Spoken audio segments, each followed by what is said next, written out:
नमस्कार.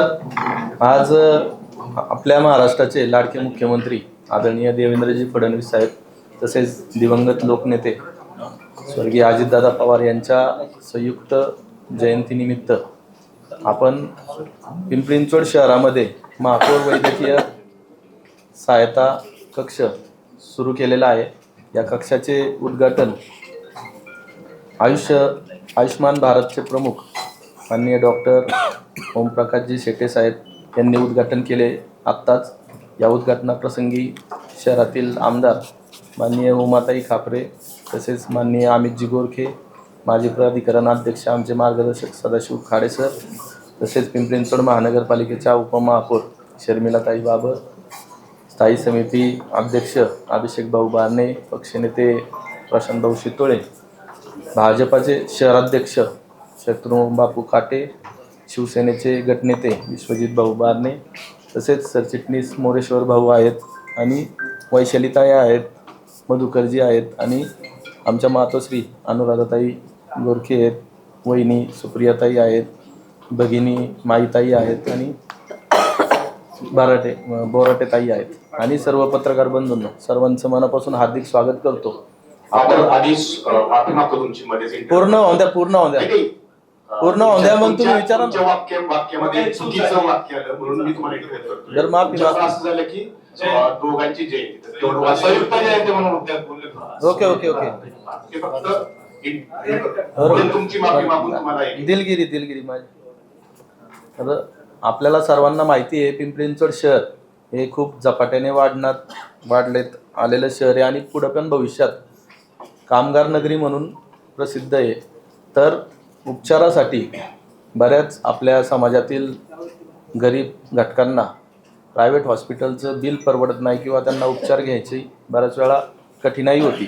तर अशा समाजातील सर्वसामान्य नागरिकांना या योजनेचा लाभ व्हावा म्हणून आपण महापौर सहायता निधी फक्त 5,000 रुपयापर्यंत देऊ शकतो, परंतु त्यालाच मुख्यमंत्री सहायता निधी 1 ते 1.5 लाखापर्यंत आपण देऊ शकतो. आणि आता डॉक्टर ओमप्रकाशजी सर यांच्या माध्यमातून आपण आयुष्मान भारत योजना या महापौर वैद्यकीय सहायता कक्षाला आपण संयुक्तरित्या एकत्रित केलेली आहे. त्या माध्यमातून आपण एका गरजू पेशंटला 5 लाख रुपयापर्यंत मदत करू शकतो.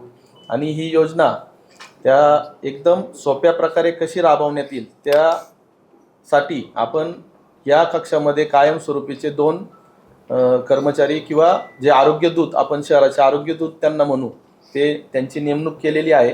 त्यांच्यामार्फत आपल्या शहरातील प्रत्येक नागरिकाला कार्ड काढण्यापासून तर हॉस्पिटलमध्ये त्याला ॲडमिट करण्यापासून त्याचं बिलिंग, त्याचे उपचार व्यवस्थित होतात का नाही या सर्व गोष्टींचं लक्ष देऊन त्याच्यावर कायमस्वरूपीचा एक प्रभावी उपचार करण्यासाठी त्यांच्याकडून सहकार्य केलं जाईल. या अशा दीर्घकालीन सुरू करण्यात आलेल्या योजनेला आपल्या सर्वांच्या वतीने मी आज सुरुवात झाली असं जाहीर करतो आणि डॉक्टर ओमप्रकाश शेटे सर याबाबत आपल्याला सविस्तर माहिती देईल.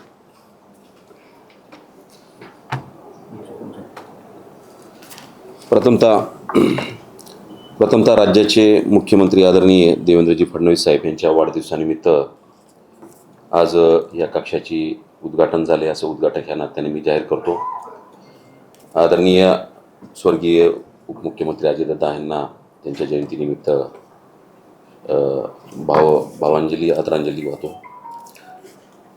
महाराष्ट्रामध्ये एकूण 4,800पेक्षा जास्त हॉस्पिटल या योजनेमध्ये, आयुष्मान भारत योजनेमध्ये अंगीकृत झालेले आहेत.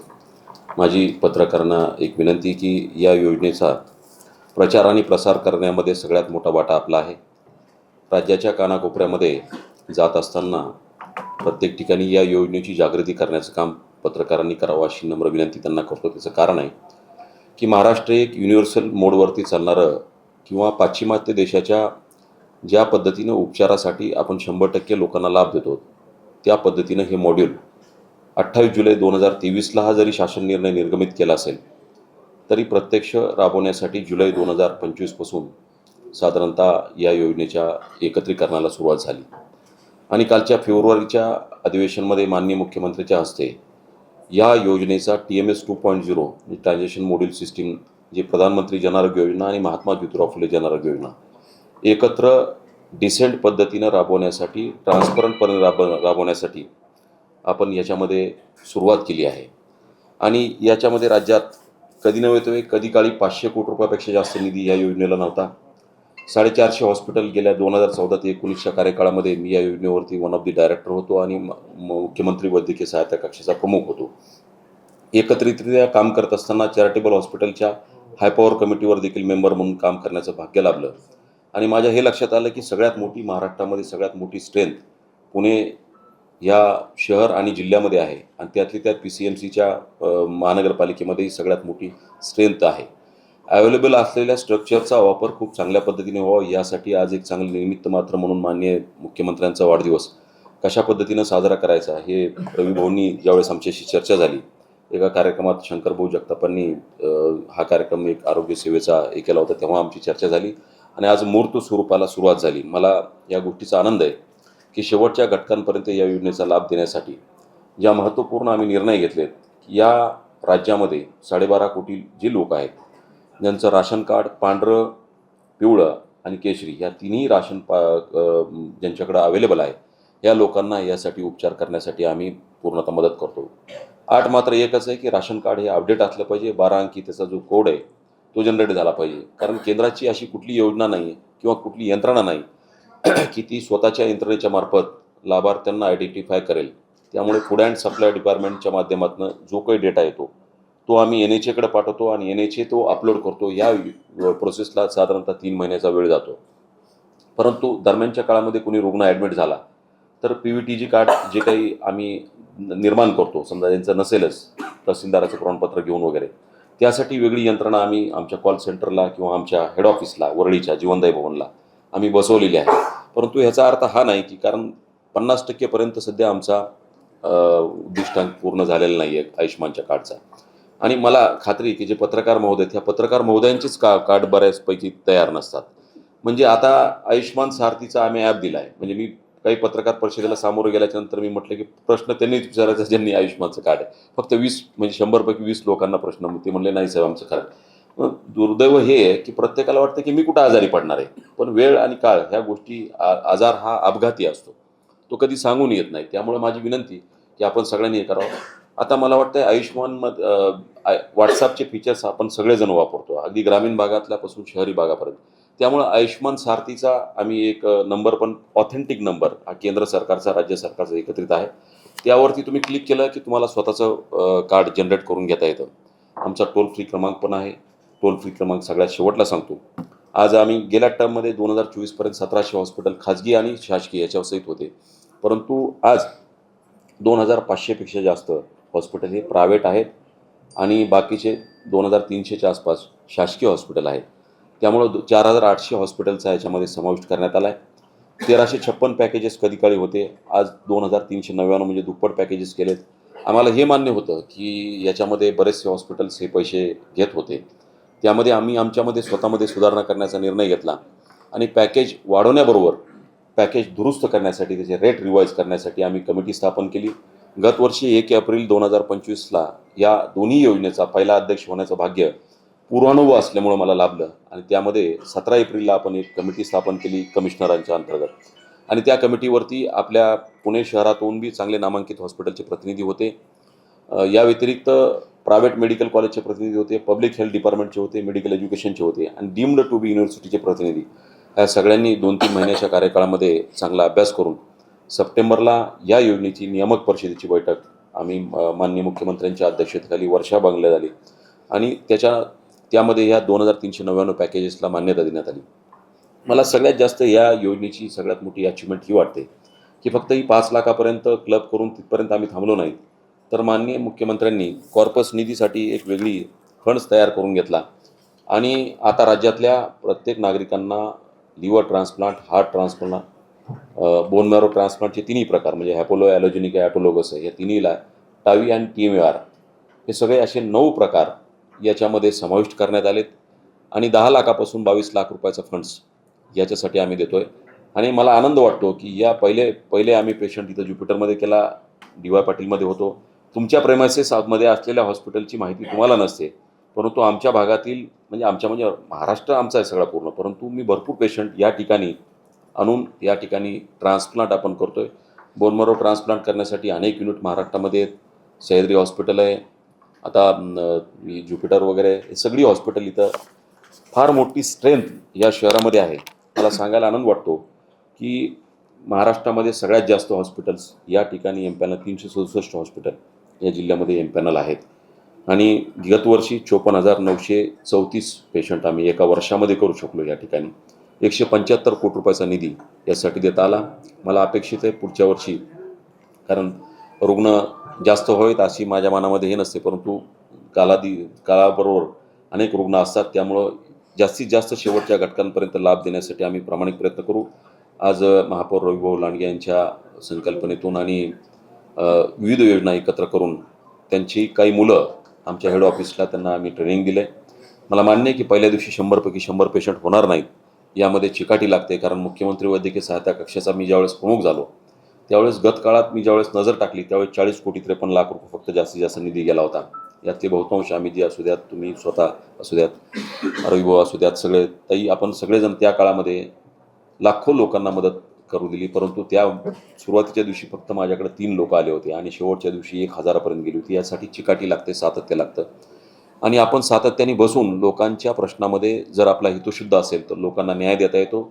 या नाही त्या, त्या नाही त्या, त्या नाही त्या, वेगवेगळ्या माध्यमातून आपल्याला ह्याच्यामध्ये लाभ देता येतो. आणि येत असताना माननीय महापौरांची आणि आमची गाडीत चर्चा झाली.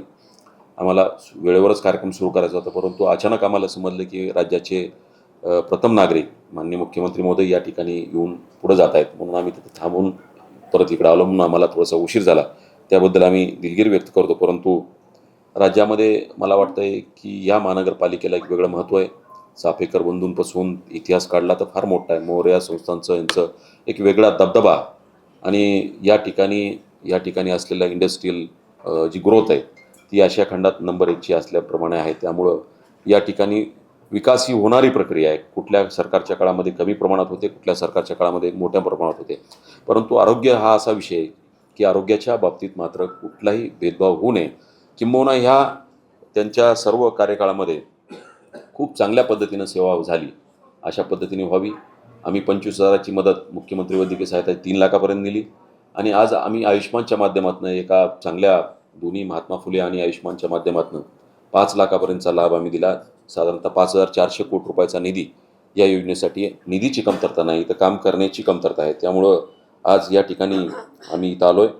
मला आनंद वाटतो की महाराष्ट्रातला एक नवीन माननीय मुख्यमंत्री महोदयाबरोबर चर्चा झाल्याच्यानंतर त्यांना फार आनंद झाला.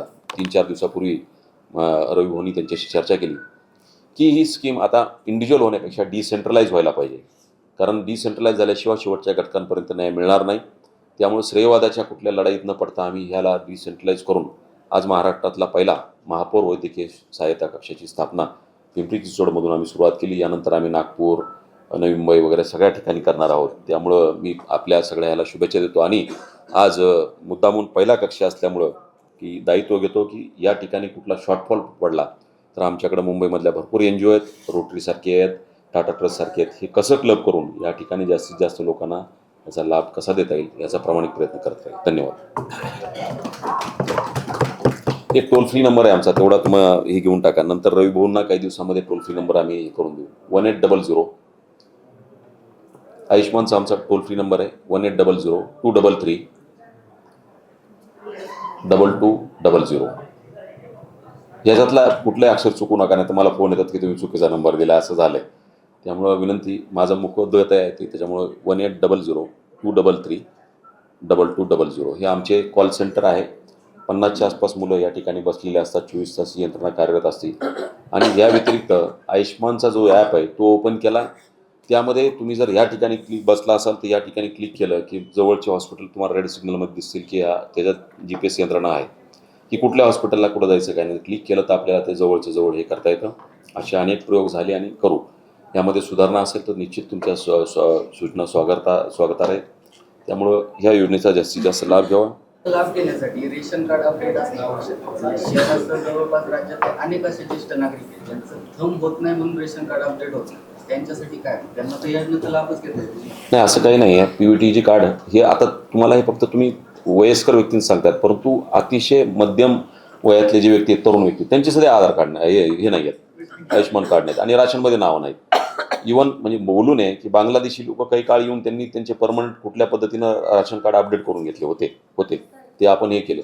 परंतु आपणच आपल्या लोकांचा ज्यांचा प्राथमिक पहिल्यापासून हक्क आहे ते वंचित राहणार नाहीत. आम्ही PUTG कार्ड जी असतात ते आम्ही आमची एक वेगळी यंत्रणा बसवलेली, तहसीलदारनी ते सर्टिफिकेट ते काय 2 घंट्यामध्ये तुम्हाला CS सेंटरवर जाऊन ते करून आमचे अपलोड करून दिले की आमच्या आरोग्य मित्रांना त्यांचे ॲक्सेस दिलेले आहेत, ते कार्यरत करतील. त्याच्यामुळे काही उपचार थांबणार नाहीत. परंतु माझी विनंती की कार्ड काढण्यासाठी आपण हे करावं.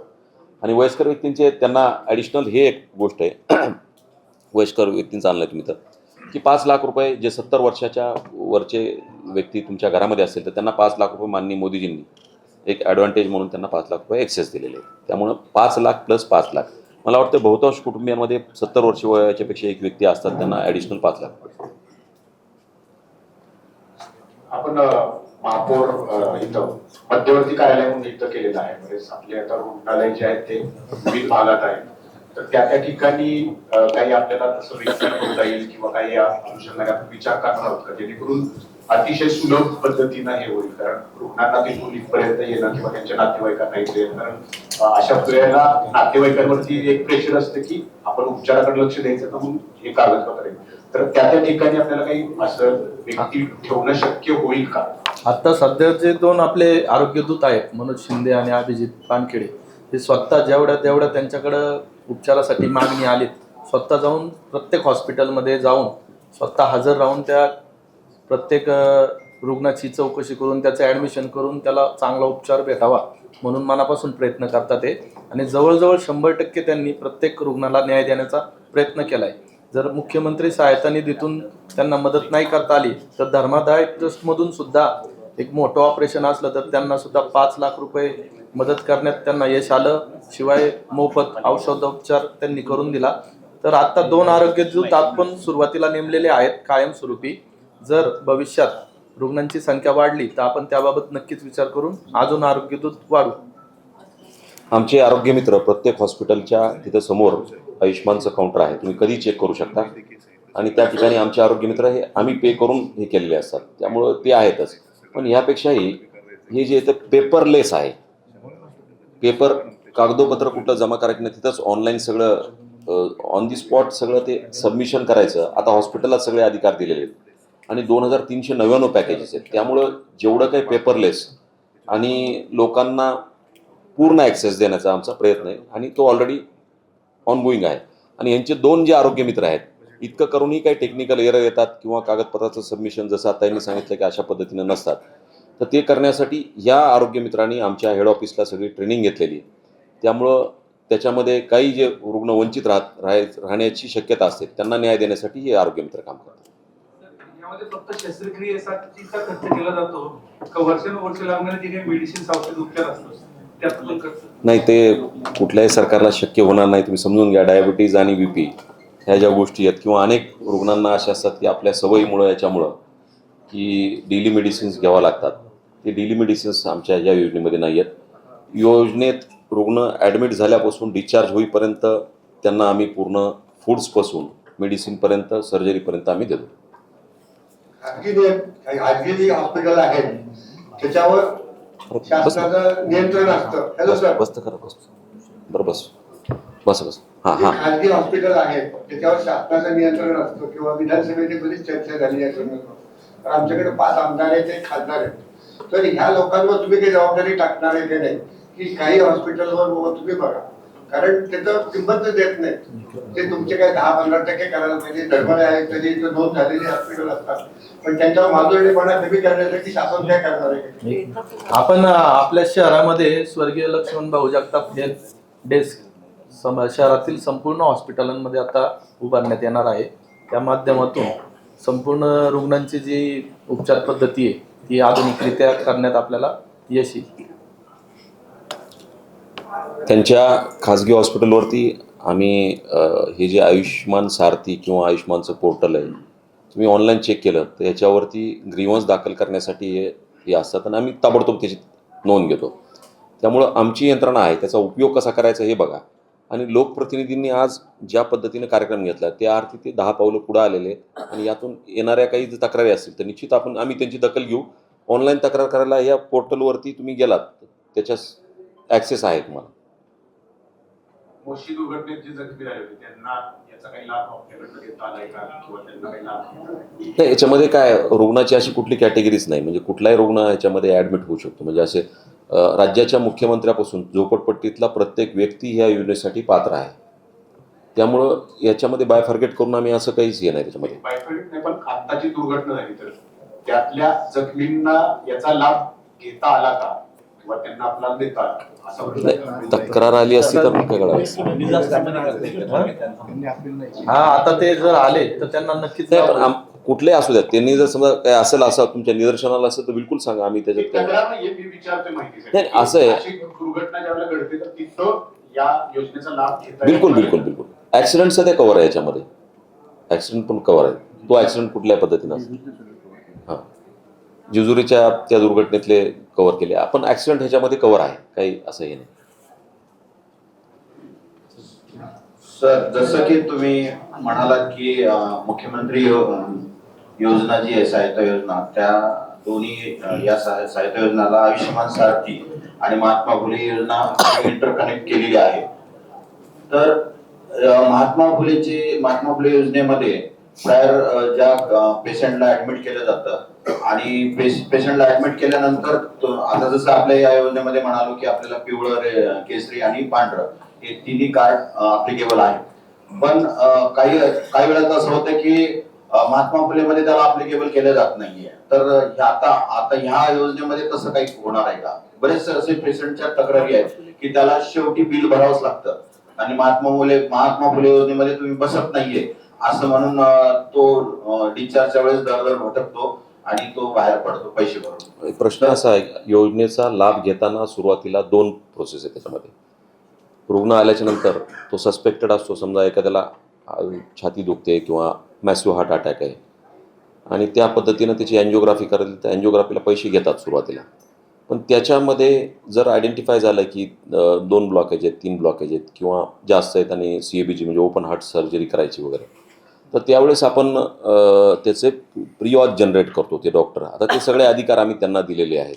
म्हणजे ह्याच्यामध्ये त्यांनी आरोग्य मित्राला सांगायचं वगैरे अशी मधला जो काही कार्यकाळ आहे तो पूर्णतः कमी केला आहे आणि त्यांनी प्रिऑज जनरेट केली की आम्ही त्याला मान्यता देतो.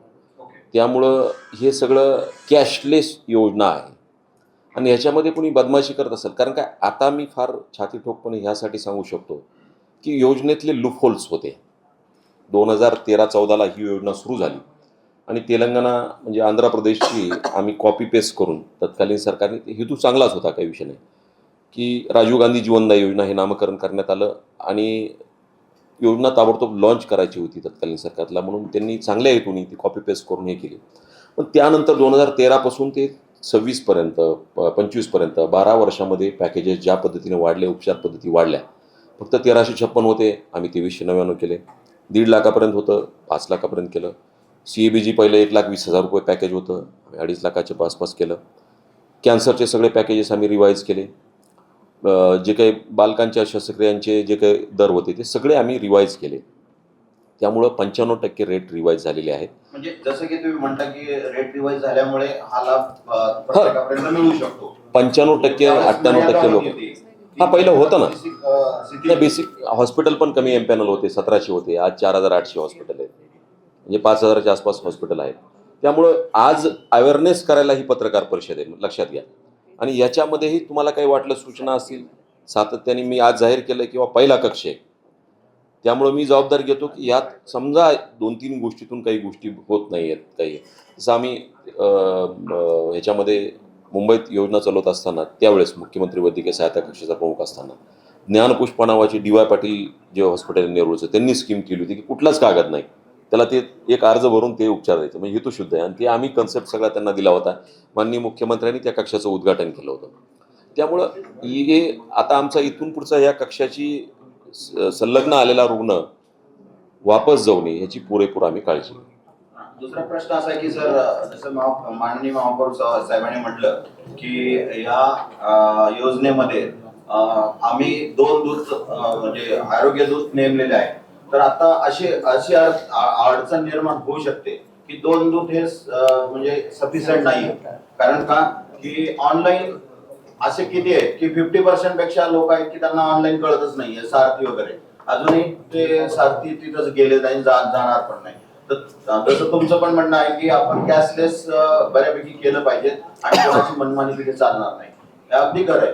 परंतु ज्यांना ते ऑनलाईन कळत नाही त्यांच्यासाठी हे दूत वाढवणार का आणि किती दिवसात वाढवणार? माझी महापौर साहेब तुम्हाला विनंती की आपण काय करा, 2 जणांचे 2 नंबर देऊन टाका, तुम्ही स्वतःचे हे करा आणि प्रेसवाल्यांना देऊन टाका आणि त्यावरती व्हॉट्सअपवरती हे करा. जसं मी एक सिम्पल मेसेज, मला कोणी फोन केला, मला बोलू नकोस, फक्त एवढं कॉपी पेस्ट करून मी त्याला मेसेज पाठवतो, तो भरून पाठवतो. म्हणजे त्या मेसेजमध्ये इतकं सिम्पल आहे की त्याच्यामध्ये मी स्टार करून ठेवलेला मेसेज आहे.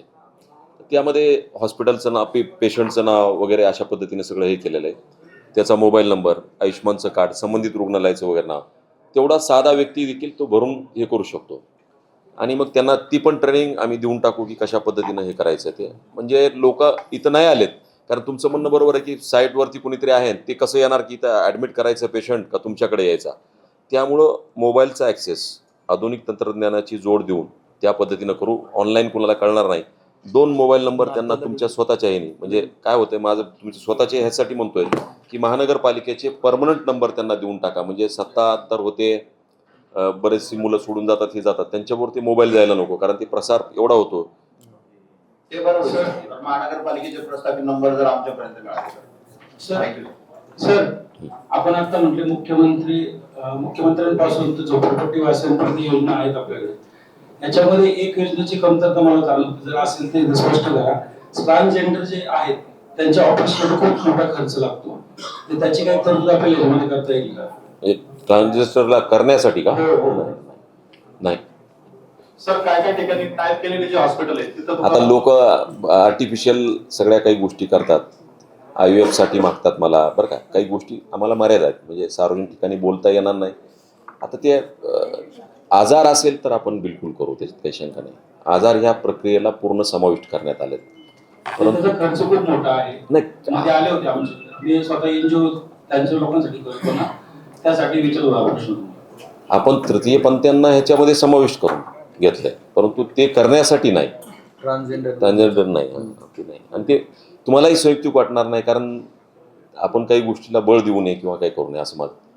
काय काय ठिकाणी टाईप केलेले जे हॉस्पिटल आहेत तिथं देखील उपचारासाठी कुठंतरी तुझ्याभाव केला जातो. आपल्याकडे जिवंत उदाहरण आहे, आमदार आमचे यांचे PA होते सुशांत सर, त्यांच्या पत्नींना या गोष्टीसाठी बळी पडावं लागलं. सह्याद्री हॉस्पिटल पासून मंगेशकर हॉस्पिटलला न्यावं लागलं. त्यावेळेस जी भूमिका होती आमदार म्हणून त्यांनी निवडली, परंतु आताची जी भूमिका आहे अशी हेळसांड परत अशा कोणाकडे होईल असं मला वाटतं का? किंवा याच्यावर पर्याय मार्ग म्हणून तुम्ही काय सांगाल? त्या प्रकरणामध्ये मलाही फार वाईट वाटलं होतं आणि मी स्वतःही अमित जींशी त्यावेळेस कॉन्टॅक्ट करून पत्रकार परिषद तर घेतलीच होती तेव्हाही, आणि एक पत्र कंपल्सरी केलं होतं की आम्ही डिपॉझिट घ्यायचं नाही. काही गोष्टीतून आम्ही सुधारणा केली. निश्चितच दुर्दैवी घटना होती लोकप्रतिनिधींची, आणि त्यामध्ये भरपूर लोक म्हटले की ठीक आहे, तुम्ही लोकप्रतिनिधींच्या PNना सिरियस घेताय, पण गरीब माणसाचं काय, त्या अनुषंगाने आम्ही हे केली. पण मुळामध्ये माझी विनंती आहे की आता आम्ही एक बैठक या ठिकाणी, आमचा सगळ्यात एक मोठा थोडासा लूफहोल आहे समजा, की जे 5 स्टार हॉस्पिटल आहेत, कॉर्पोरेट हॉस्पिटल आहेत, ह्या योजनेमध्ये 50%च हॉस्पिटल आलेले आहेत. उर्वरित समजा आता आदित्य बिर्ला काही दिवसासाठी आले, ते गेले. तर ह्यांनी काय केलं की नाही, आम्हाला रेट्स, आता हे बघा, 5 लाख तर तुम्हाला 50 लाख पण पुरणार नाहीत, पण ह्याचा अर्थ हा नाही ना की गरीब लोक त्याच्यापासून वंचित ठेवा. त्यामुळं नवीन अमेंडमेंट करून कशा पद्धतीनं आम्ही आर्टिकल 21 आहे की प्रत्येकाला फंडामेंटल राईट आहे की त्यांनी कुठं जायचं, ससूनमध्ये जायचं का, औंधच्या हॉस्पिटलमध्ये जायचं का, इथं ज्युपिटरमध्ये जायचं. त्यामुळे ह्या हॉस्पिटलला महापौरांच्या उपस्थितीमध्ये एक वेगळी बैठक या ठिकाणी माझ्या लक्षात आलं की आपण एक बैठक आयोजित करू आणि त्या हॉस्पिटलला कन्व्हिन्स करण्यासाठी आपण प्रयत्न करू की ठीक आहे, तुमचे 20% जे काही इंडिजंटसाठी आणि विकरसाठी जे बेड आहेत सरप्लस, आमचे पण 25% बेड मिनिमम आमची 8 आहे, तर ते तेवढं करू. म्हणजे 45% बेड रिझर्व राहण्याची प्रोसेस होईल आणि लोकांना जास्तीत जास्त लाभ. आता 2 नंबर लिहून घ्या, आपले जे आरोग्य मित्र आहेत त्यांचे, मनोज शिंदे. आता हे तुम्ही महानगरपालिकेकडे ट्रान्सफर करून घ्या. परत टोल फ्री नंबर पण देतो परत आलो, 8412 995599 5599. आणि अभिजित पानखेडे 9112 40 41 8. 404181. आणि टोल फ्री नंबर पण येईन कायमस्वरूपी. त्यासाठी पण एक अजून नेमणूक करू. एक टोल फ्री नंबर म्हणजे काय? Continue फक्त ते मुलं बसलेले असतील त्यांना तो- कक्षामध्ये कायमस्वरूपी येईल तो. हे आरोग्यदूत आणि ते कॉल सेंटरवर अटेंड करणं असेल. माझी आमच्या DCला यांना सूचना आहे की आपले 2 माणसं 24 आवर्स ह्यांच्या नंबरला कनेक्टिव्हिटी देऊन टाका. म्हणजे त्यांनी ज्या पद्धतीनं आपण मेसेज आम्ही जसं ग्रुपमध्ये पाठवतो समजा मेसेज तसं ते पाठवतील. ते कोणी आरोग्य मित्र ठेवा, कोण ठेवायचं ठेवा. ही योजना आणि TPAचे कोण आहेत? ही योजना तुम्ही TPAचे चालू राहणार आहे की त्यांनी ते करून द्या. तुम्ही पण कायमस्वरूपी महापौर बदलले तरी कायमस्वरूपी चालू नाही आहे. सुरुवात झाली ना. जसं मुख्यमंत्री सहायता निधी वैद्यकीय सहायता कक्ष पहिल्यांदा 2014-15 मध्ये देवेंद्रजींनी स्थापना केला. 40 कोटीचे आम्ही 598 कोटी, चॅरिटेबल बिलकुल काहीच नव्हते, 1211 कोटी, 1800 कोटी रुपयाचं काम उभा करता आलं. आता हा आलेख कमी अधिक होईल पण बंद पडणार नाही. कारण ही अशी ही लोकसंसद आहे थोडक्यात. हे मोठं स्थानिक स्वराज्य संस्थेच्या माध्यमातून लोकांना न्याय देताना स्थापित केलेल्या गोष्टी डिस्ट्रॉय करता येत नाहीत आणि आरोग्य तर त्या बाबतीत करता येणार नाही. त्यामुळे आता इथून आजपासून सुरुवात झाली. आता ग्रास्पिंग करून प्रत्येकाची लेवल कशी वाढवायची ती आपापल्या पद्धतीने वाढवली पाहिजे. महापौर साहेब, मोशी आणि दापोडी इथे जी दुर्घटना घडली होती त्याच्यात आपण जी मदत जाहीर केली होती ती मदत पोहोचली का? आता मोशीतल्या सर्व मैतांना मदत पोचत आहे. काही मयत जास्त मागणी करत आहेत पण हळूहळू त्यांची जशी समस्या त्या कंपनीच्या बाबतीत आहेत त्या परिपूर्ण झाल्यावर ते पण मदत स्वीकारतील आणि फुगेवाडीची तर स्थायी समितीच्या आज बैठकीत ते मंजूर होईल. मला वाटतं भरपूर प्रश्न विचारले.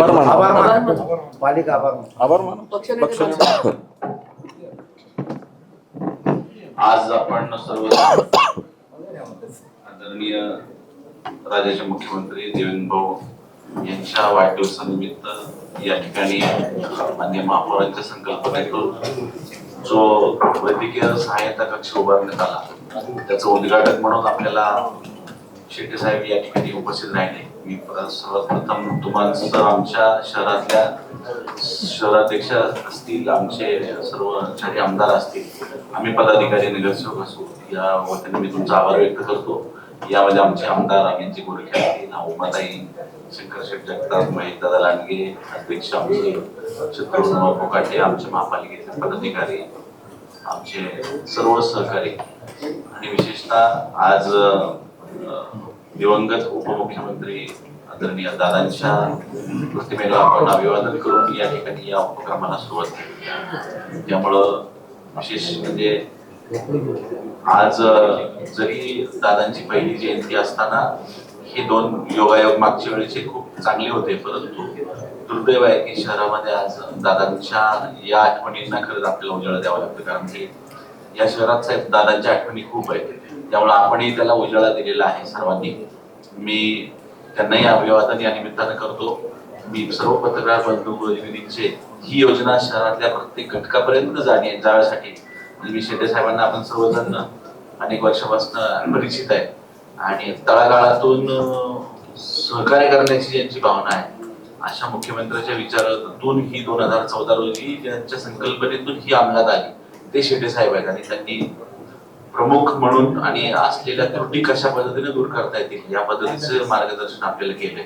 पिंपरी चिंचवड शहरात सर्वच्या सर्व रुग्णांना कमीत कमी रुग्ण होऊन जास्तीत जास्त रुग्णांपर्यंत ही योजना पोहोचण्यासाठी आपण प्रयत्नशील राहू. मुख्यमंत्र्यांच्या सहायता कक्षाबरोबर आपला महापौर कक्ष देखील या योजनेला बांधील आणि बांधलेला असेल, त्यात कुठल्याही अडचणी आपल्याला जाणवणार नाहीत अशी अपेक्षा आपण सर्वजण व्यक्त करूया. दिलेले कॉल सेंटरचे नंबर, टोल फ्री नंबर आपल्या माध्यमातून या शहरामध्ये जातील अशी अपेक्षा मी आपल्याकडूनही ठेवतो आणि ही पत्रकार परिषद या ठिकाणी समाप्त झाली असं सर्वांच्या धन्यवाद. जाहीर करतो.